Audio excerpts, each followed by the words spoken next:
Ang kwentong ito ay hango sa totoong buhay. Karanasan ito ni Daso.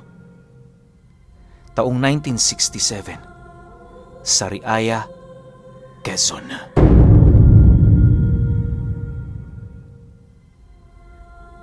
Itong mga panahong ito, kilala si Daso sa kanilang lugar bilang rebeldeng tumiwalag sa samahang pinaniniwalaan nito.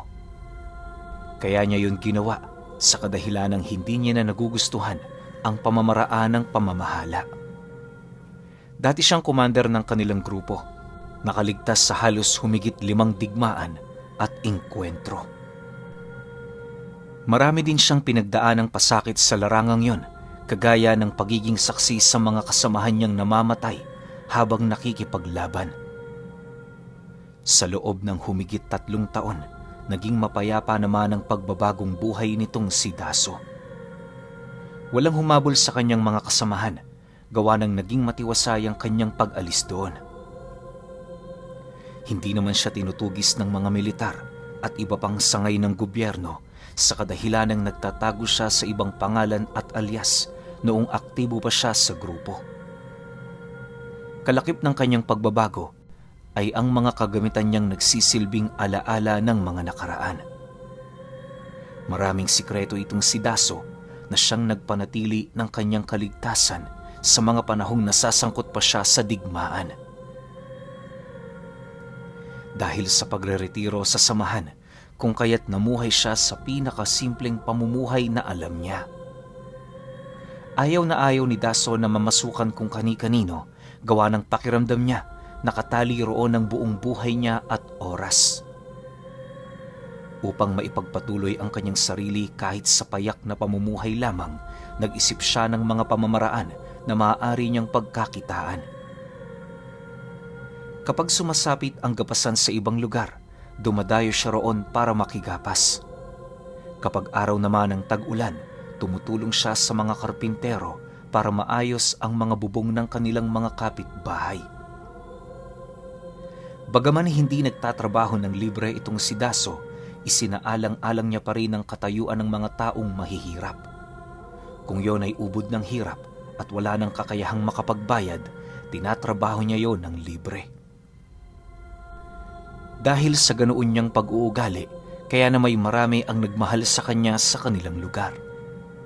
Pakiramdam niya, napakayaman niya roon, lalo pat kahit anong paghihirap hindi siya nauubusan ng makakain. Isang hapon, habang naglalakad itong si Daso sa sentro ng baryo, nakasalubong niya ang 2 matandang mag-asawa na dating mensahero ng rebelding grupong kinakaaniban niya.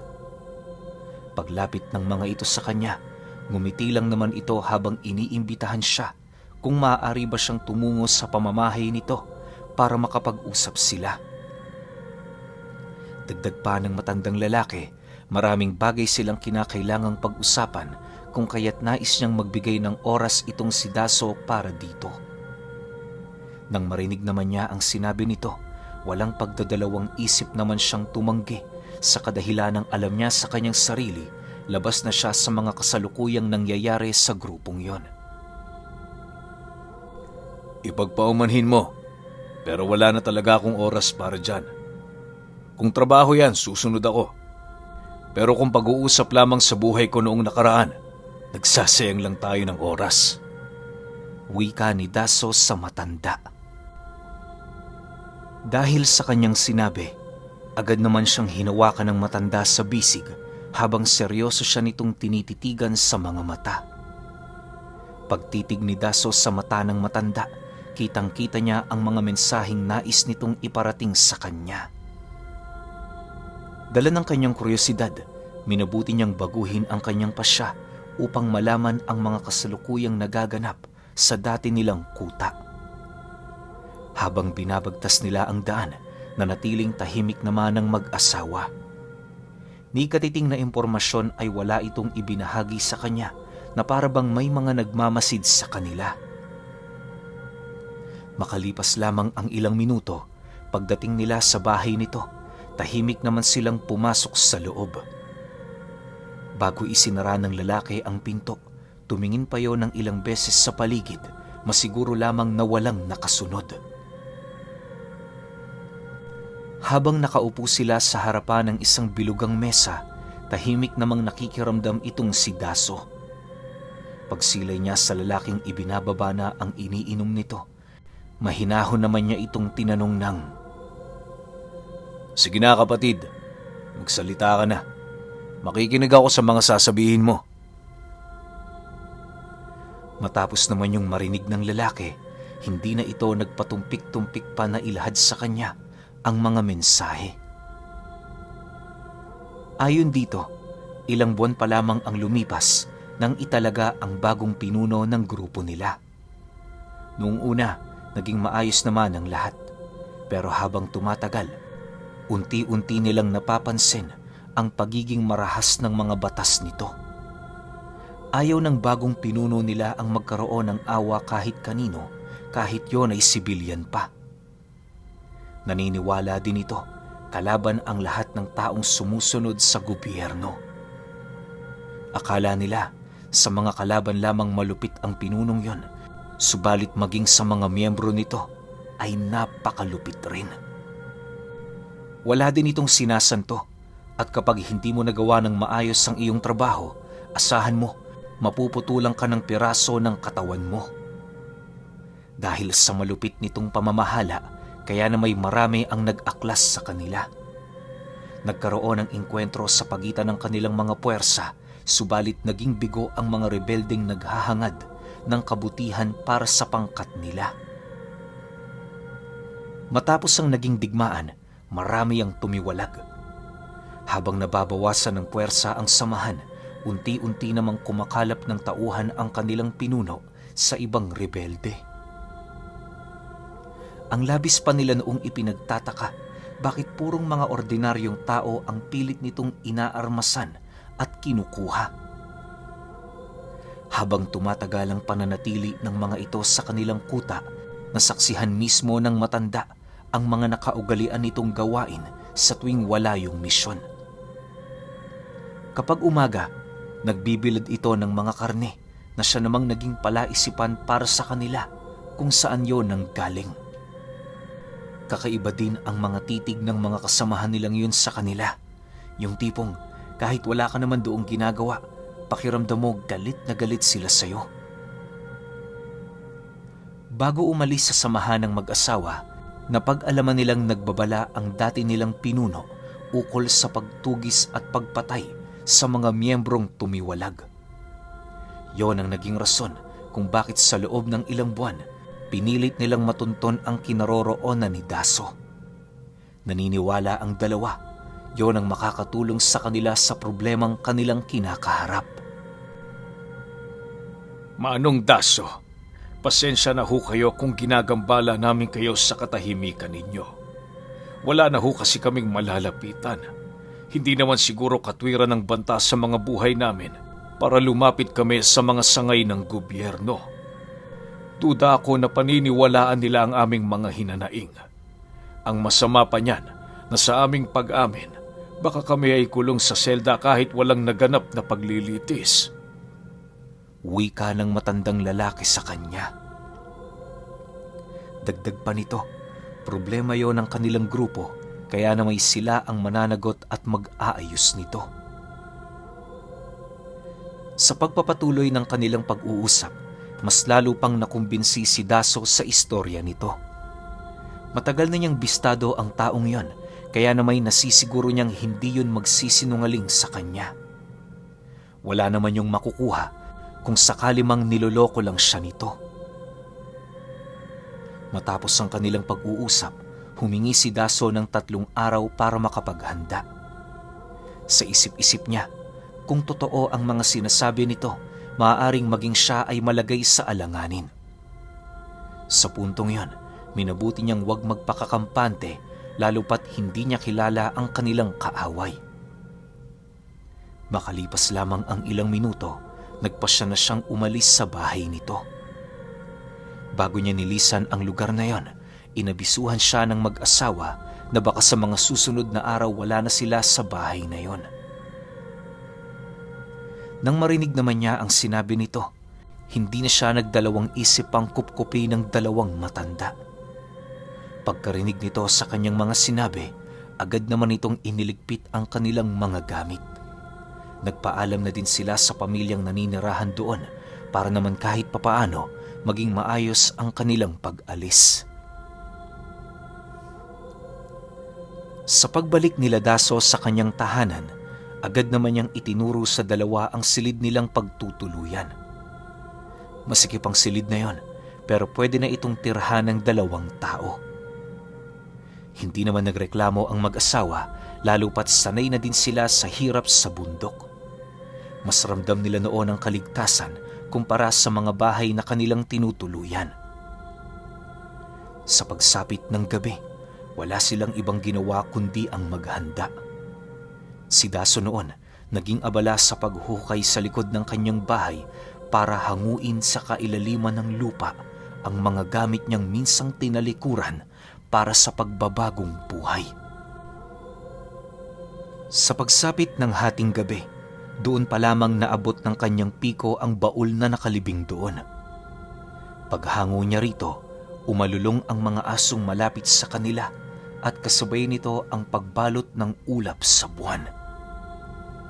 Pumalot rin sa kanilang tahanan ang isang napakalamig na hangin, hudyat ng pagkabasag ng sumpang naroon sa baul. Habang dahan-dahang binubuksan ni Daso ang baul na yon, doon niya nasisilayan ang isang nilalang na lumilitaw sa kanyang harapan. Pag-alis niya ng tarangka nito, bumungad ang isang kambing na maihahalin tulad mo ang wangis sa isang tao na merong hawak-hawak na 2 timbangan. Nakapiring din ang mga mata nito habang unti-unti yung nagiging bato. Sa isang iglap, parang bula naman yung naglaho nang mahawakan na ni Daso ang nilalaman ng baul. Hindi naman siya nabahala sa paglitaw ng nilalang na yon, lalo pat alam niya sa kanyang sarili, gabay yon ng mutyang matagal na panahon na niyang ibinaon. Sa pagbalik niya sa loob ng kanyang bahay, kitang-kita ng mag-asawa ang nilalaman ng baul na kanyang daladala. Isang damit na maraming nakalathalang simbolo, 3 bagay na napapaloob sa puting tela, isang libretang itim at rosaryong may kulay itim at pula. Matapos itong maisalansa ni Daso sa mesa, dali-dali naman niya yung binasa ng tubig na merong usal. Nang maisakatuparan na niya ito, agad naman niyang sinuot ang damit na yon kahit matagal ng panahong hindi yun nalalabahan. Magmula noon, hindi niya na yun hinubad bilang paghahanda sa paparating na labanan. Sa loob ng 2 linggo, hindi naghanap buhay itong si Daso. Ang 3 bagay kasing nakuha niya sa baul, mga dati niyang mutyang ibinaon sa kanyang katawan. Para manumbalik ang bisa ng kakayahan nito, kinakailangan niya yung muling ibalik sa loob ng kanyang kalamnan. Yun lamang ang nag-iisang paraan at wala ng iba. Ayon kay Daso, matatagpuan ang mga mutya sa kanyang dibdib, braso at binti. Bawat isa sa mga ito, merong mga kanya-kanyang abilidad para magawa niyang makaligtas sa anumang panganib na nakaambang sa daraanan niya. Sa halos humigit 3 linggong paghahanda, tuluyan na ngang nakipag-isa itong si Daso sa mga gamit na minsan na niyang tinalikuran. Habang naghihintay sila noon sa baryo, panay naman ang pagkalap ng impormasyon ng mag-asawang mensahero upang magawa nilang malaman sa lalong madaling panahon ang pagdating ng rebelding grupo. Isang hapon, habang nakikipag-usap sila sa mga magsasakang galing bundok, doon nila napag-alaman ang tungkol sa mga rebelding nasilayan ng mga ito. Ayon dito, nasipat nila yung naglalakad papalapit sa kanilang baryo.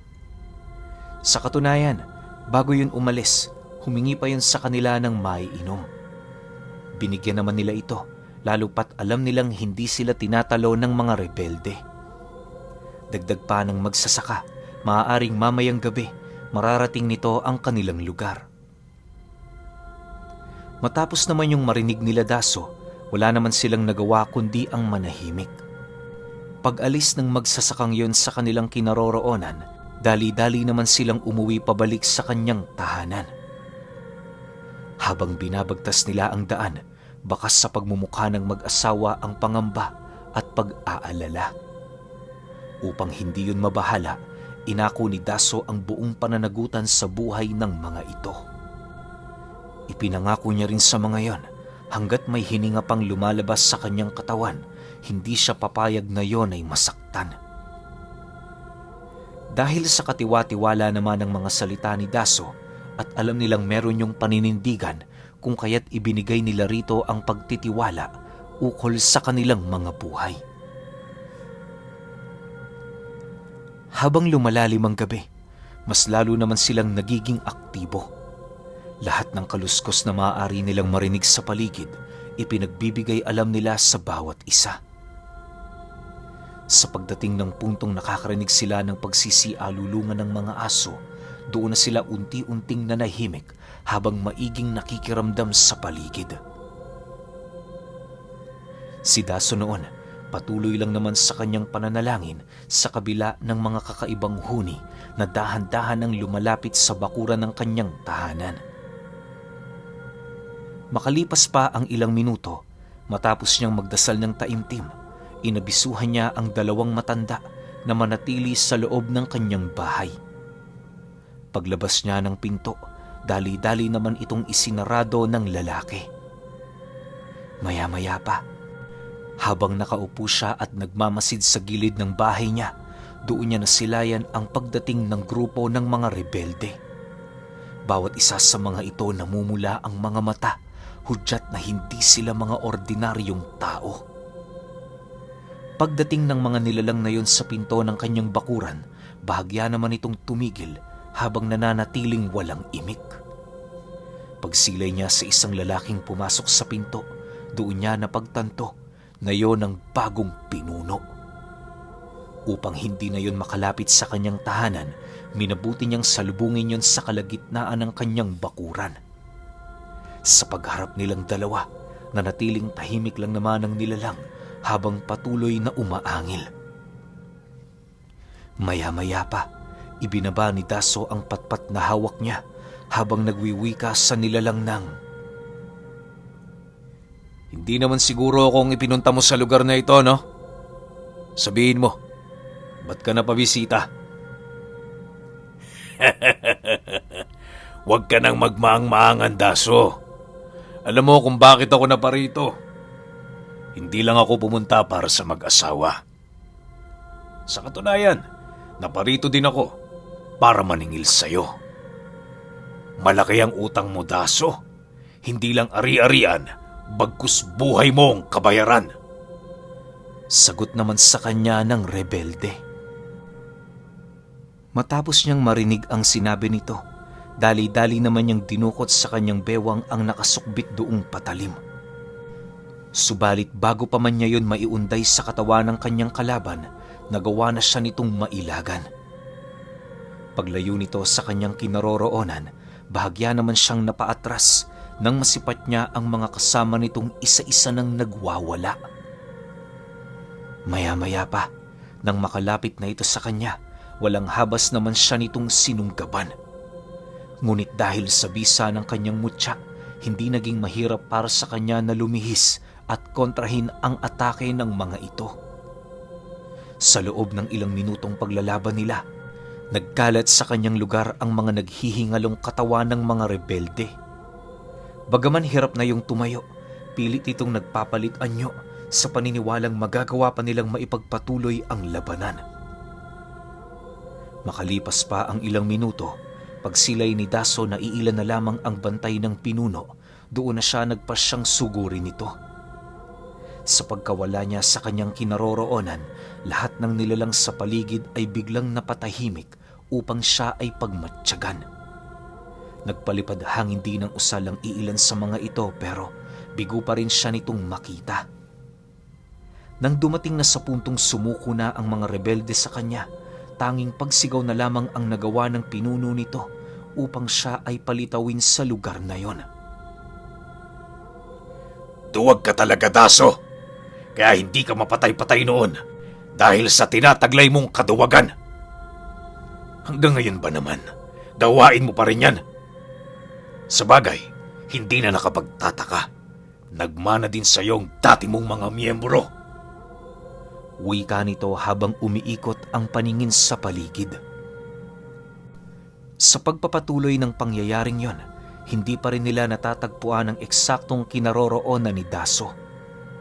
Maya-maya pa, nang akmang ibabaling na ng mga ito ang kanilang atensyon sa bahay, laking gulat na lamang nila nang sumigaw ang kanilang pinuno at kasabay nito ang pagsilay nila roong hawak-hawak na ni Daso. Nagpupumilit pa yung pumiglas pero bigo nitong mapangibabawan ang kanyang lakas dahil sa punyal na unti-unting bumabaon sa lalamunan nito. Dahil sa mga pangyayari, wala nang nagawa ang mga kasama nitong rebelde kundi ang magmasid. Alam nilang hindi nila maaaring gambalain ang dalawa, lalo pat hawak ni Daso ang pinuno nila. Isang maling galaw lang, pugot ang ulo nito.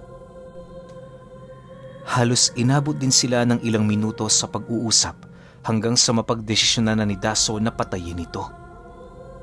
Bukod kasi sa napakatapang ng nilalang na yon, wala din siyang nakikita sa katawan nito na kahit katiting na pagbabago. Ang labis niya pa noong pinanghahawakan ay ang pagbabanta at paninindak nito ukol sa kaligtasan ng mga taong naninirahan sa baryo.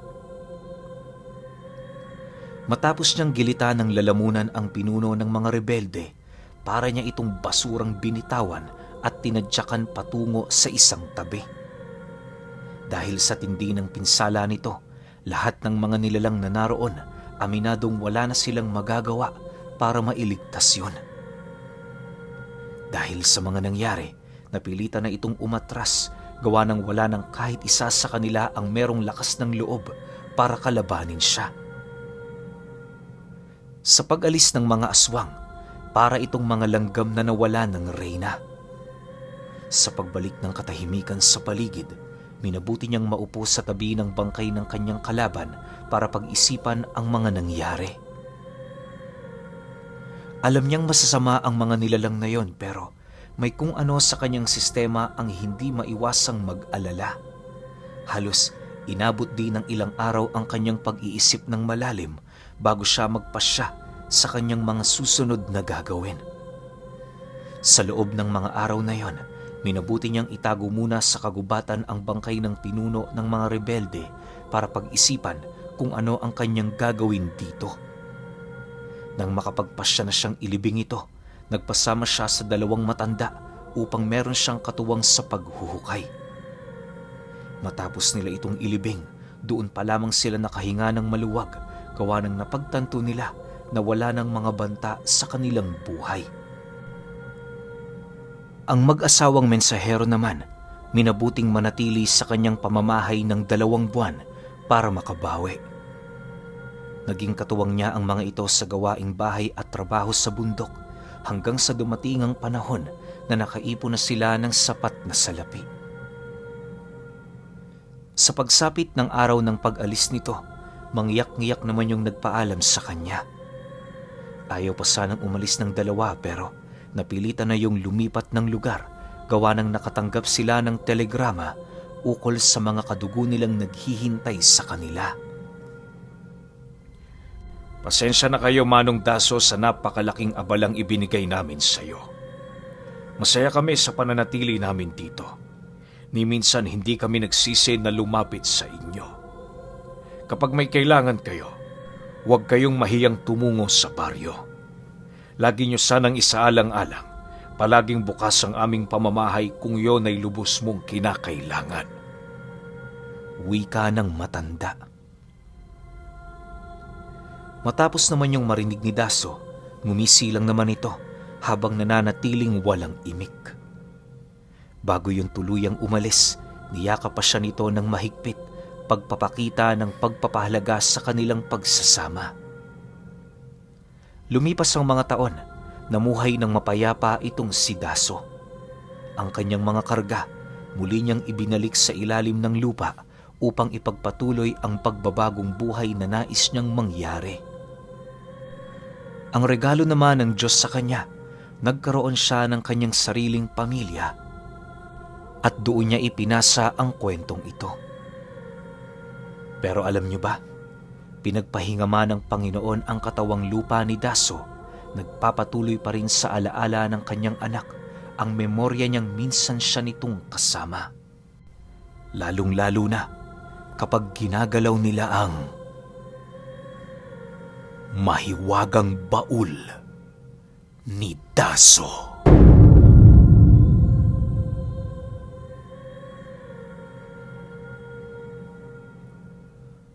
Okay, opinyon ko sa kwento. Alam ko karamihan sa inyo sasabihin na mas maganda sana kung series to. Kasi nga, merong pinagpasahan si Daso yung mga anak niya. Ang tanong kaya ngayon, ano kayang pagsubok para dun sa mga anak niya na yun, no? Pero sa tingin ko, wala naman kasi wala nang nabanggit sa kwento Tsaka kung gusto mang ipakwento ng mga anak ni Daso, yung kwento ng tatay nila, kung paano tinangan yun ng tatay nila, o kung ano man, kahit sa sarili nilang experience, isisend yun. Kaso wala hanggang dito lang tayo Ang masasabi ko lang yung tungkol dun sa gabay. Alam ko lahat tayo na mangha. Kambing na may 2 timbangan. Alam niyo, unang pumasok sa isip ko, yung zodiac sign na Libra. Pero hindi, kambing. Tas, nabanggit ba na blindfolded? Parang hindi ko maalala Pero, may hawak na 2 timbangan. Ano kayang gabay yun? Pwede kayang diwata, anghel, o between. Di ko masabi, no? Baka meron nakakaalam dyan. Sobrang laking bagay kung maiko-comment nyo sa baba ang inyong opinion. Lalo na yung tungkol sa gabay. Yun lang. Hanggang sa susunod na kwento. Salamat.